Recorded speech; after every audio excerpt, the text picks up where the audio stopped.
all GDC aspirants. I am Dr. Prem Shankar Pandey, founder and director of Le Pearl Education. GDC का prelims का exam हो चुका है और बहुत सारे अटकलें लगाई जा रही हैं कि क्या कट ऑफ होगा, कौन मेंस की एग्जाम की तैयारी शुरू करे, क्योंकि मेंस का डेट भी रिलीज हो चुका है। 17 सितंबर को मेंस का एग्जाम है और आपके पास केवल 3 महीने बचे हैं और आपके पास सिलेबस बहुत बड़ा है। इट्स लाइक एन ओशियन, अथाह है। तो कैसे तैयारी करें कि 3 महीने में पूरे सिलेबस को कवर किया जा सके, प्रैक्टिस भी हो जाए, राइटिंग प्रैक्टिस भी हो जाए, इवैल्यूएशन भी हो जाए, सारे गैप को इम्प्रूव भी कर लिया जाए। तो पहले मैं एक फ्रेमवर्क बताता हूं जिससे कि आप ये डिसाइड कर सकें कि आपको मेंस की तैयारी शुरू करनी चाहिए या किसी और एग्जाम पर फोकस करना चाहिए। तो जो मैंने एनालिसिस किया है उसके हिसाब से सबसे पहले तो आपको ये पता होना चाहिए कि मुझे अपना मार्क्स कैसे कैलकुलेट करना है। तो हर एक क्वेश्चन जो है आपका 1.25 मार्क्स का है और नेगेटिव मार्किंग जो है वो है 0.41 की। तो उसके हिसाब से आप अपने नंबर ऑफ क्वेश्चंस आइडेंटिफाई कीजिए, कैलकुलेट कीजिए और आप मार्क्स फाइनलाइज कीजिए कि आपके कितने मार्क्स आ रहे हैं। मैं यहाँ पे एक्सपेक्टेड कट ऑफ दिखा रहा हूँ, ये मेरा इवैल्यूएशन है और अगर कट ऑफ जाएगी तो इसके नीचे ही जाएगी, इसके ऊपर जाने के चांसेस बहुत कम है। तो मैंने ये मिनिमम एलिजिबिलिटी रखा है उन सारे कैंडिडेट्स के लिए जो कि मेंस की तैयारी करना चाहते हैं। जिस किसी के भी जनरल कैंडिडेट के 150 में 76 मार्क्स आ रहे हैं, they must start doing preparation. EWS में अगर 68 मार्क्स आ रहे हैं तो उन्हें आज से ही प्रिपरेशन स्टार्ट कर देनी चाहिए। ओबीसी में 70 अगर वो लेके आ पाती हैं तो तुरंत मेंस की तैयारी स्टार्ट कर देनी चाहिए। एससी एसटी में 60 प्लस अगर आप स्कोर कर रहे हैं तो आप एक सेफ जोन में हैं और आपको मेंस की तैयारी स्टार्ट कर देनी चाहिए। मैंने मेंस का क्लास ऑलरेडी इंट्रोड्यूस कर दिया है और 5 जून से क्लासेस स्टार्ट हो रही हैं। अगर वास्तव में आप इस एग्जाम को क्वालिफाई करना चाहते हैं तो 5 जून के पहले क्लास से ही स्टार्ट कीजिए अटेंड करना। बीच में आगे चल के स्टार्ट करेंगे तो फिर आधी चीजें मिस हो जाएंगी और मैं रजिस्ट्रेशन भी नहीं लूंगा। ये एग्जाम इतना सीरियसली क्यों लेना है? अगर आप प्रीलिम्स को क्वालिफाई करने के स्टेज पे हैं तो मेरा एक ही सजेशन है कि अपनी जिंदगी के सारे एफर्ट इस एग्जाम में डाल दीजिए। सारी चीजों को 3 महीने तक साइड रख दीजिए। क्यों? क्योंकि बचपन से जब से आप एलकेजी में पढ़ रहे हैं तब से लेके आज तक आपके पेरेंट्स ने आपके ऊपर लाखों रुपए खर्च किए होंगे। कम से कम 20 से 40 लाख रुपए जरूर खर्च किए होंगे। आप जानते हैं कि आजकल एलकेजी की फीस, मंथली फीस 3,000 से 10,000 रुपए तक है। और सोचिए कि कितने पैसे आपने खर्च किए होंगे यहां तक पहुंचने के लिए। LKG, UKG, class 1, class 10, intermediate, graduation, post graduation और कितने लोगों ने पीएचडी में लाखों रुपए खर्च किए। किसके लिए? इस जॉब के लिए। राइट? अल्टीमेट एम क्या था? ये जॉब पाना। तो इस जॉब को पाने के लिए जो करना पड़े वो करने के लिए तैयार रहिए। इस जॉब को पाने के लिए जो कोर्स करना है वो कीजिए। 5,000, 10,000, 20,000, 50,000, 1 लाख रुपए, लेकिन इसमें एक सीट अपनी जरूर कंफर्म कर लीजिए। क्योंकि बचपन से आज तक इन्हीं एग्जाम्स की तैयारी के लिए आप इतने सारे पैसे खर्च किए और जब बात मेंस क्वालिफाई करके जॉब लेने की आती है तो पैसे से पीछे मत हटिए। 5-10 हजार रुपए बचा करके आप अपनी जिंदगी खराब कर लेंगे। इसलिए अगर आपको लगता है कि सचमुच मुझे एक एग्जाम क्वालिफाई करना है, किसी के गाइडेंस की जरूरत है, एक्सपर्टीज की जरूरत है, तो मेरा दरवाजा खुला है। मैं आपको सीधा आमंत्रण दे रहा हूं कि मेरे पास केवल 5 सीटें बची है आउटसाइडर्स के लिए। मेरे ऑलरेडी कैंडिडेट्स जो हैं वो 45 हो चुके हैं। टोटल में 50 कैंडिडेट्स के साथ मेंस की तैयारी लेके चल रहा हूँ। 5 तारीख से 5 से एक भी कैंडिडेट में बाहर से नहीं लेने वाला। तो जिनको भी लगता है कि मैं एक एक्सपर्ट के गाइडेंस में अपने आप को क्वालिफाई करना चाहता हूं, मैं मेहनत पूरी करने के लिए तैयार हूं, सारे डिस्ट्रैक्शन को साइड, सारी रिस्पॉन्सिबिलिटी प्रायोरिटी साइड, केवल और केवल फोकस मैं जीडीसी पर देना चाहता हूं और इस एग्जाम को by hook and crook anyhow qualify करना चाहता हूं, तभी आप मेरे पास आएंगे और हम लोग इस जर्नी को शुरू करेंगे। मेरे पास इस पूरी जर्नी का ब्लूप्रिंट है। ब्लूप्रिंट का मतलब कि हम एक सिस्टमैटिक स्ट्रेटेजिक तरीके से चलेंगे, तभी इस ह्यूज सिलेबस को कवर कर पाए। जिसमें पहले दिन मैं बताऊंगा कि मैकेनिक्स ऑफ प्रोज क्या होता है, एक एकेडमिक राइटिंग एक नॉर्मल राइटिंग से कैसे अलग होती है, उसके अंदर कैपिटलाइजेशन रूल्स क्या होते हैं, उसकी मार्जिन्स क्या होती हैं, अरेंजमेंट एंड अलाइनमेंट्स क्या होते हैं, किस तरह से फॉन्ट लिखे जाते हैं, किस तरह से कोटेशन को अरेंज किया जाता है। ये सारी चीजें फर्स्ट डे में मैं कवर करूंगा। उसके अलावा मैं बताऊंगा कि जो क्वेश्चंस होते हैं, डिस्क्रिप्टिव क्वेश्चंस, जिसकी प्रैक्टिस आपने लीस्ट की हुई है, जब से आपने कॉम्पिटेटिव एग्जाम में पदार्पण किया है तब से आप केवल ऑब्जेक्टिव ऑब्जेक्टिव ऑब्जेक्टिव, तो ये सब्जेक्टिव एक ट्रॉमा की तरह आया है, जहां पर आपके मन में एक फियर है। उस फियर को हटाने के लिए हमें एक सिस्टमैटिक तरीका ढूंढना है, एक फ्रेमवर्क ढूंढना है, जिस फ्रेमवर्क में वर्ड्स डाल दिए जाए और आंसर तैयार हो जाए। वो फ्रेमवर्क मैं बना के दूंगा आपको। जैसे किसी क्वेश्चन में लिखा इन्यूमरेट, किसी में लिखा इवैल्यूएट, किसी में लिखा डिस्क्राइब, किसी में लिखा है प्रेस्क्राइब। तो इस तरह से जो ये एक्शन वर्ड्स हैं, इन एक्शन वर्ड का क्या मतलब होता है, और किस एक्शन वर्ड के आंसर आप किस तरह से लिखेंगे, ये बहुत बड़ा मैटर करता है। क्योंकि जो इवेल्युएटर होता है उसके पास थाउजेंड्स ऑफ आंसर शीट होते हैं।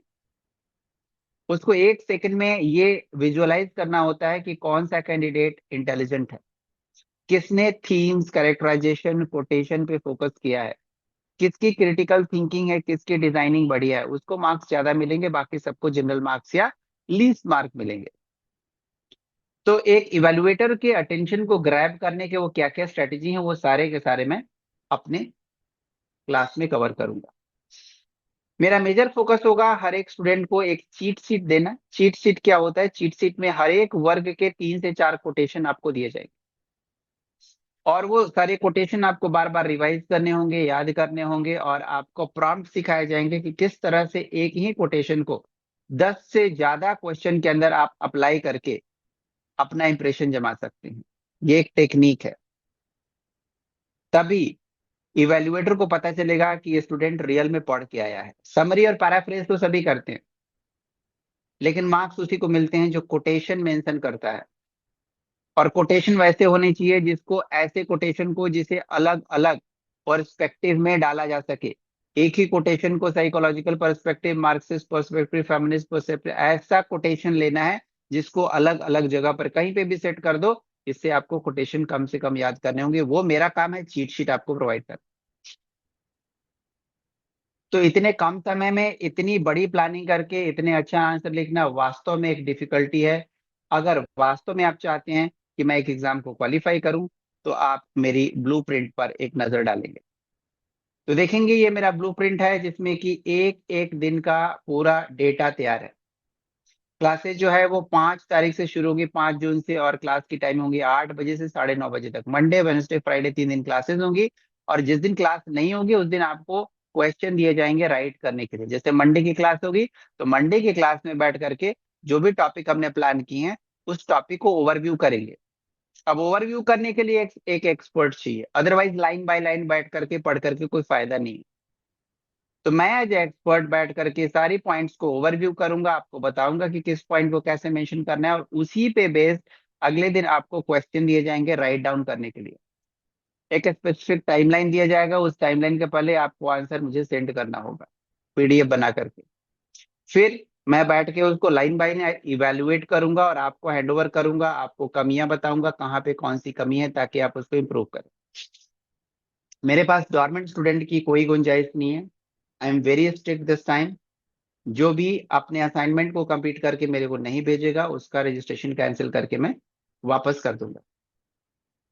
देखेंगे मेरे पास पूरा प्लान है, पूरा ब्लूप्रिंट है। 5 जून को हम स्ट्रेटेजी करेंगे, प्लानिंग बनाएंगे, टाइप ऑफ क्वेश्चन कैसे होते हैं, कौन से एक्शन वर्ड के लिए क्या आंसर होते हैं, मैकेनिक्स ऑफ प्रोज क्या होते हैं, सिंटेक्स और ग्रामर को किस तरह से मैनेज करना है अपने आंसर के ऊपर। ये सारे हम अपने इंट्रोडक्टरी क्लास में कवर करेंगे।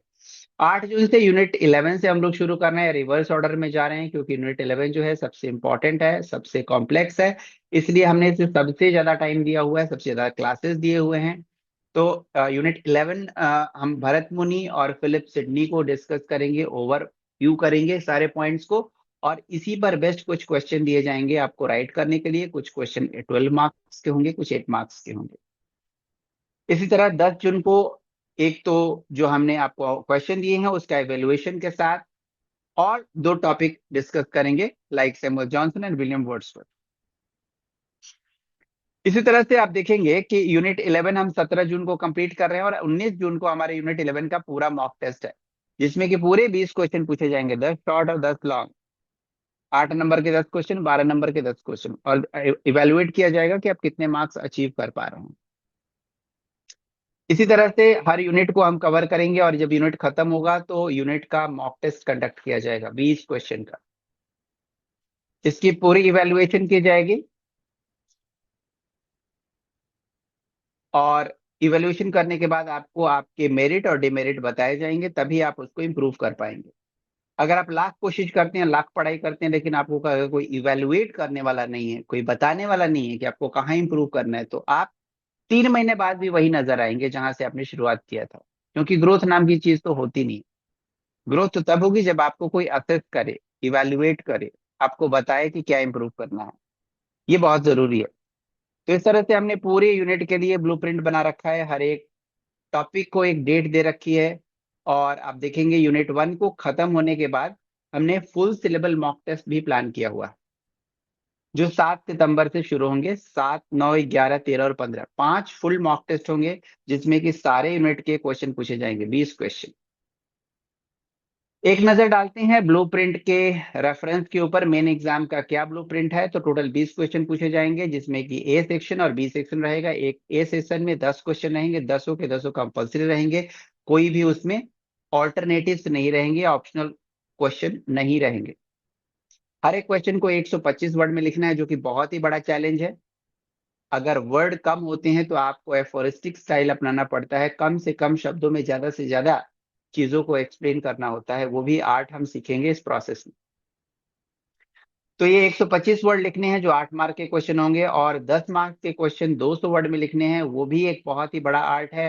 टाइम लिमिट एक बहुत बड़ा चैलेंज है इसके अंदर, कैसे टाइम लिमिट करें। तो मेरी जो स्ट्रेटेजी होगी वो क्लास के अंदर ही जो टॉपिक मैं डिस्कस करूंगा, डिस्कस करने के बाद लाइव क्लासेस में ही हर एक स्टूडेंट को, अगर 8 नंबर का क्वेश्चन है तो 7 मिनट दिए जाएंगे। 7 मिनट के अंदर आपको आंसर लिख करके मुझे सेंड करना होगा। एनोनिमसली मैं किसी भी आंसर को एक दो को पकड़ करके उसको एक्सप्लेन करूंगा कि इसमें क्या कमियां हैं और क्या खूबियां हैं। अगर 12 नंबर का क्वेश्चन है तो आपको 11 मिनट दिए जाएंगे। 11 मिनट में आपको क्वेश्चन डिजाइन करना है, आंसर डिजाइन करके लिख करके मुझे सेंड करना है लाइव क्लास में ही। तो ये सारी चीजें बड़ी रिगोरस ट्रेनिंग होने वाली है, रॉबस्ट ट्रेनिंग होने वाली है। मेरे साथ जो रहेगा, I am going to grill left and right.